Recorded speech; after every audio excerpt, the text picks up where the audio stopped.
Alright, welcome back everybody. We're back to Rouge Legacy here. We're going to attempt another run of upgraded, not updated, upgraded my guy a couple times. Guy, girl. So we're going to attempt to make a deeper run into the castle now on screen at least. I had a couple really good runs while I was off camera, which really helped me to step up my level and add a good amount of defense to my character, I guess.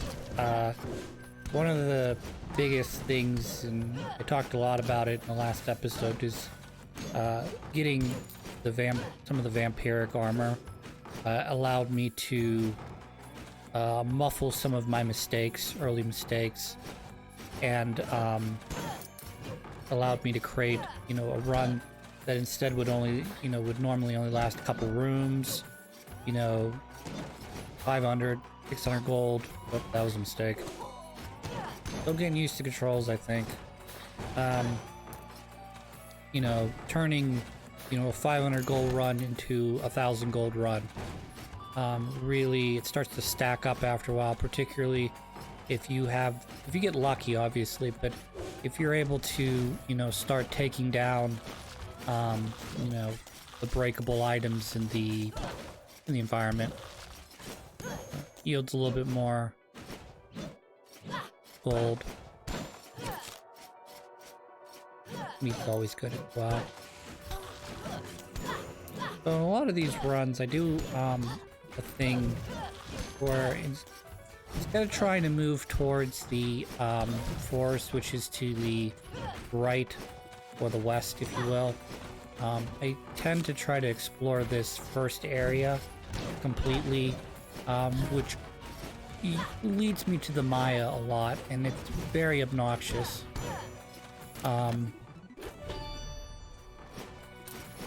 Because the Maya, you find it and then it's like, okay, I gotta backtrack.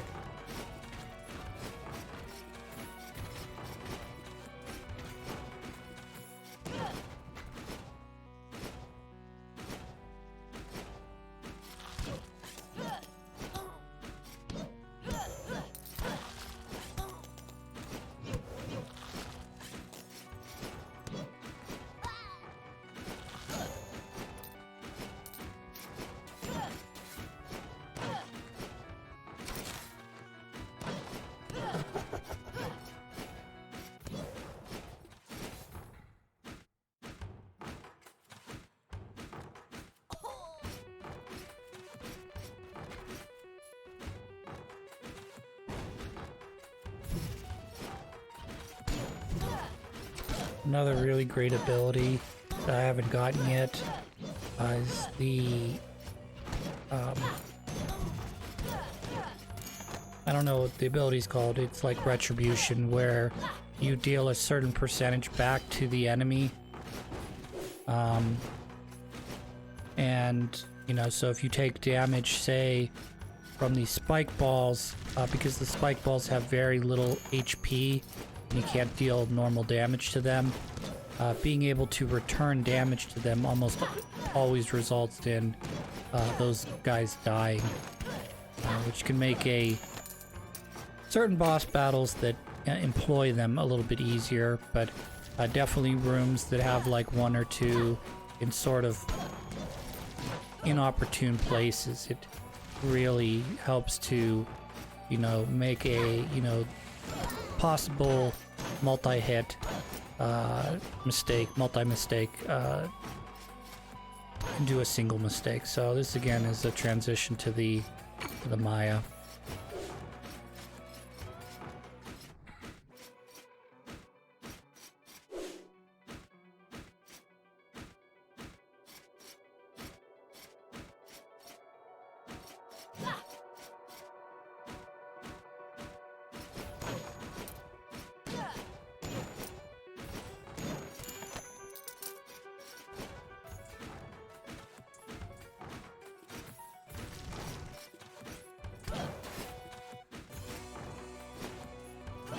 That was probably about as long as you could stand on one of those spike platforms without taking damage.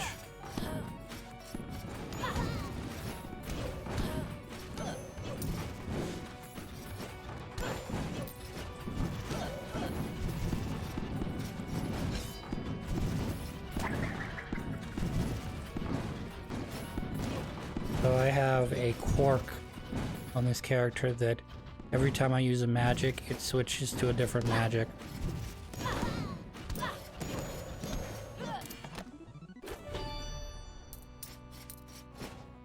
So yeah, there's Retaliation. That's the rune I was thinking of earlier. Usually good to equip that, at least one of those to your character, because they instantly take care of the spike balls that fly about the room.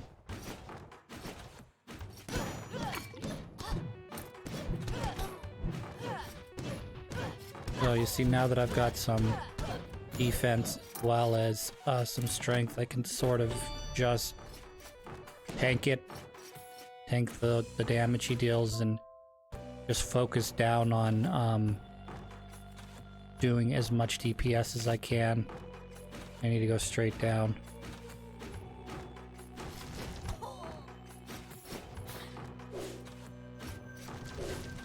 So the combination of a dash and a double jump makes those rooms a lot more doable.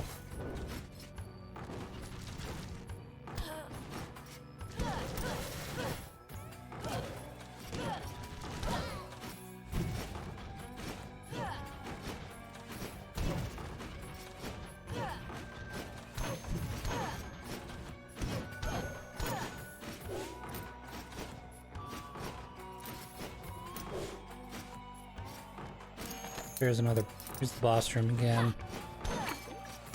I'm gonna collect the meat. The meat and cheese.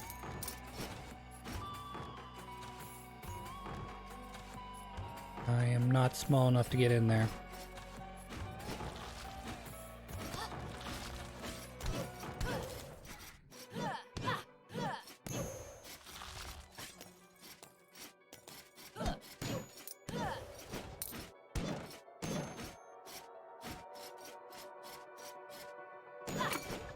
Alright, so this is the transition into the dungeon. Probably should have eaten that meat before taking a look in the dungeon.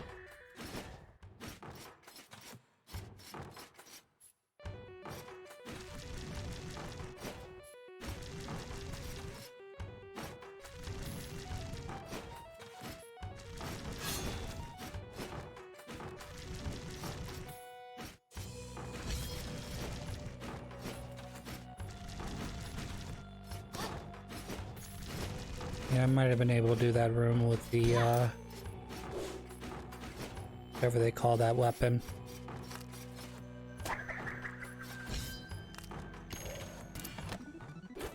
I'm so smart. Right, that's a heal. Not a full heal, like I said in the last episode, but...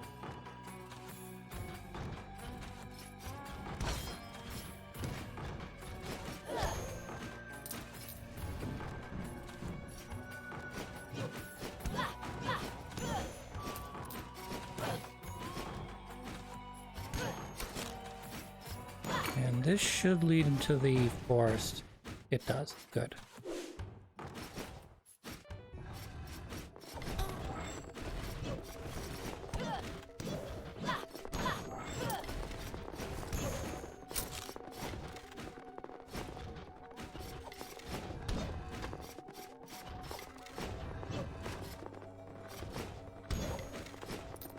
One of the things I'm thinking about is trying to get my health back to full and then maybe taking on the boss.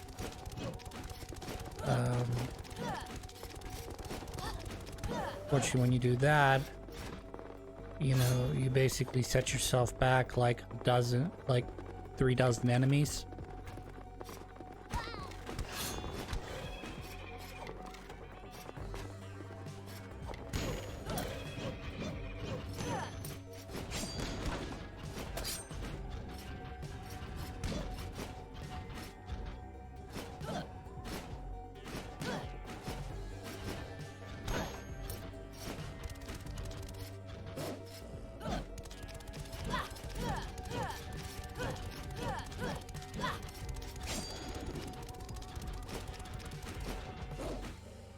Yeah, eventually he will jump that.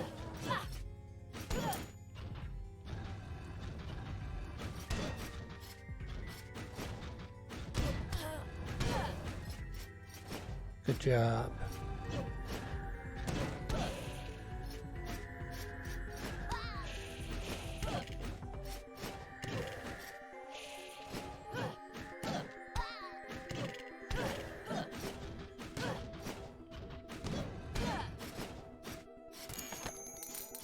Money.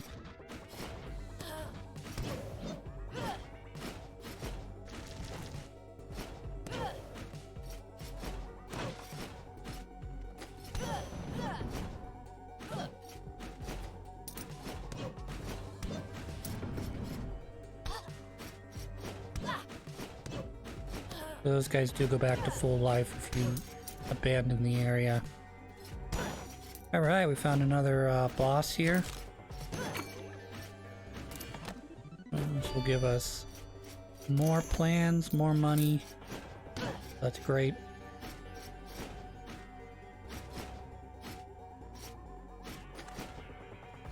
I head back here and explore the area a little bit better. Another treasure chest is always good. More money. This is a pretty good run here. About 3,000 gold. When this is all said and done, we'll probably be closer to, I want to say 4,000, but that seems a little high now. Let's say 3,500.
So that's not going to happen. I'm going to inevitably do that and have to jump.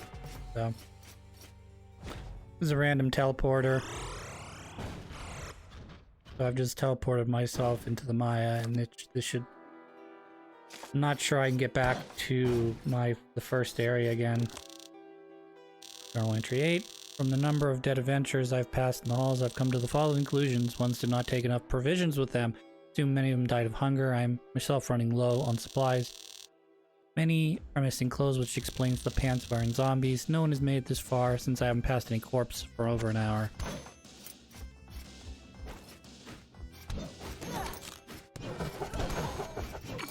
Yep, I'm gonna be dead here in a sec. Take no damage. I just took no damage. Isn't that great?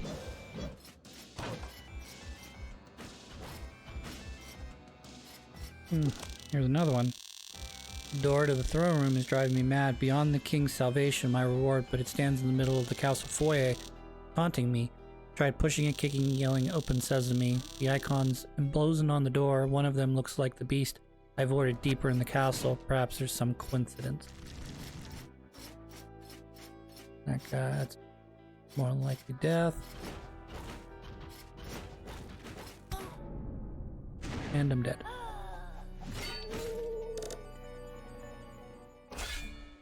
That wasn't too bad of a run. I'm gonna take the barbarian because I'm not a big fan of mages. So I was able to get the haggle, and I purchased twice, so now he takes less money from me. So not quite fully maxed out at 50%. And it's always good to upgrade attack. And either health here, I think, or armor. Well, Shinobi's good as well, so let's go that way. Like I have a choice. Pressing the wrong button.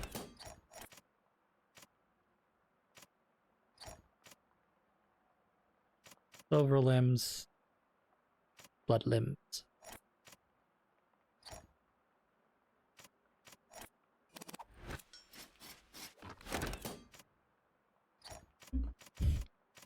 That lowers the enemy's levels, but it also reduces the amount of money that you get. And then there's an opposite version where it increases the enemy levels, but also increases. And then this is the retaliation one where it deals a certain percentage back, and you can stack it. I think it's up to like 50%.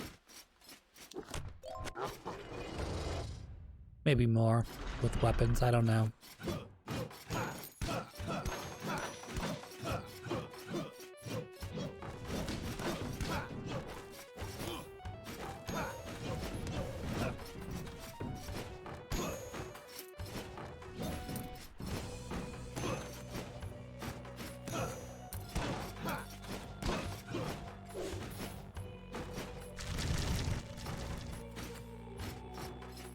Let's go the other way here.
I definitely think one of the nice things, and I know it's not available. There's a certain what I want to call it, debuff, bad perk,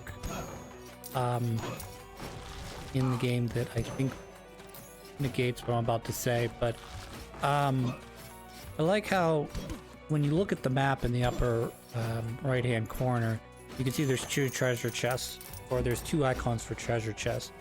When we get deeper into the game, and we start running into treasure chest mimics, they do not appear on the map. So as soon as you step up, that's a very lucky stat increase. You don't usually see that out of chests. So that's super lucky. I just got a +1 upgrade to my base stat.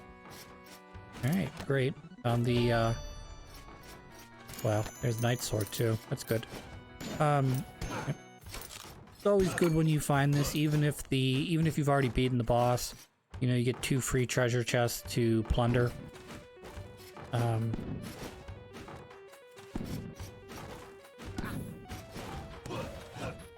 But yeah, I mean, the fact that the map tells you as soon as you walk into a room, you can look and go, okay, there's no treasure chest in this room. I think there is an exception. Sometimes they put hidden treasure chests in rooms that are hiding below the surface of the walls or the floor or ceiling. They don't let you know about that, but any room that happens to have a easily accessible, viewable treasure chest, it'll appear. Alright, that's not a mimic. Sometimes that big picture's a mimic. It's I guess like a mini boss. Yeah, there's this little dark spot here.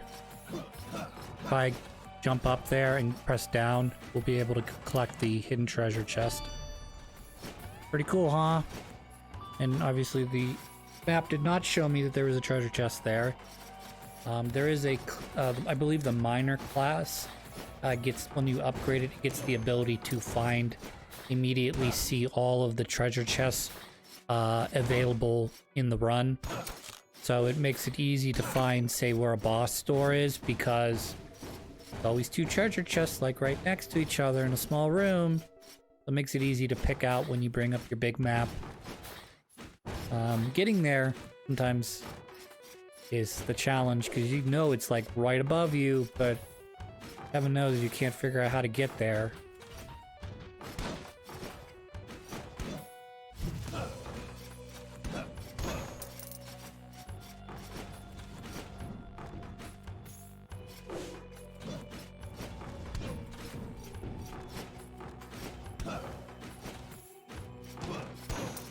I recently started reading a book called The Richest Man in Babylon, which, the way it reads, it feels like it's fiction, but it's clearly teaching important money saving rules, which in some ways are just the most basic, like no-da rules, but so many people don't even do sort of the bare minimum to keeping their finances in order as they get older, you know, and become adults.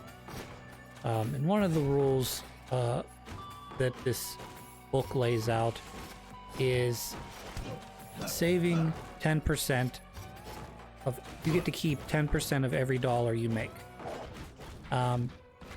Which means that what you want to do is you want to take, you know, a dime of every dollar you make and basically save it. And then what you want to do is, once you've saved a chunk of money, you want to make that money work for you in a way that is safe and responsible. And it covers many of the same things that, you know, we deal with on a well, I wouldn't say a day-to-day basis, but the same mistakes that people today make are the same mistakes they made 100 years ago, 1,000 years ago. All right, we're going to take on the boss here, so I'm going to try to concentrate, and I'll get back to my story here in a moment. I've dealt 0 damage so far. So the barbarian does have less attack, but it does give me more defense, so if I can manage to not take damage like I am, I think we'll be okay. I'm 1 hit away from death now. So he hasn't even popped out the one where I actually have to run.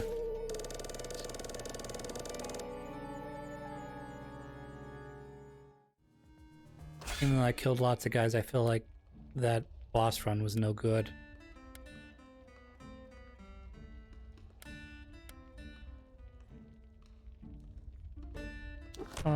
This one's actually interesting.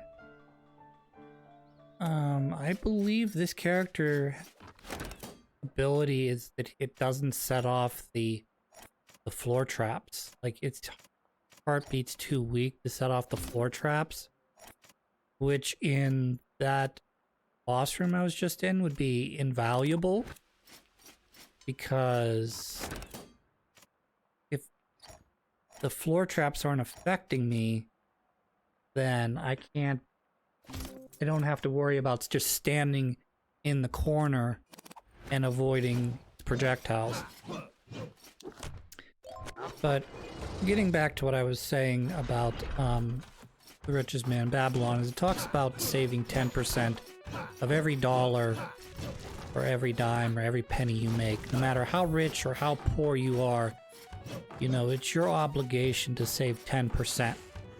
And, you know, 10% doesn't really seem like a ton of money, particularly if you're not making a lot of money.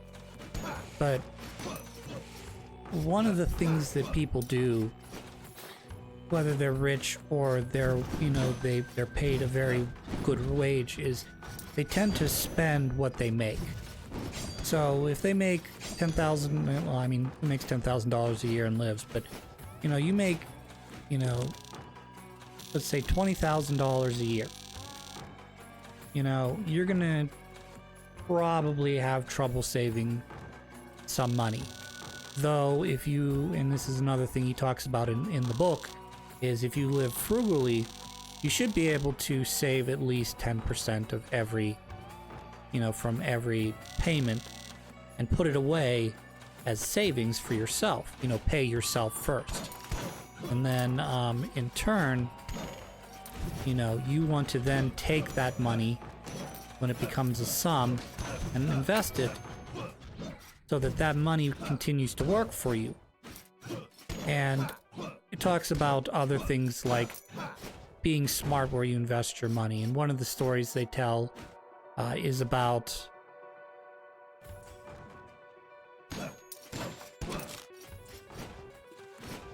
yeah, we're gonna avoid that for right now, I think. Okay, great. We found the boss. I don't know what my health is here.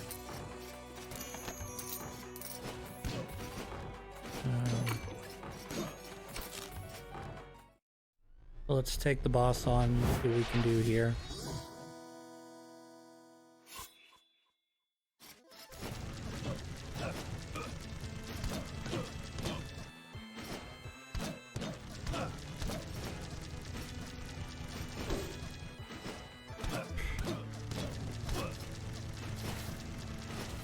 Oh, never mind. I thought I had the ability to avoid the spike traps. I must be thinking of a different ability. Alright, this isn't going well for me.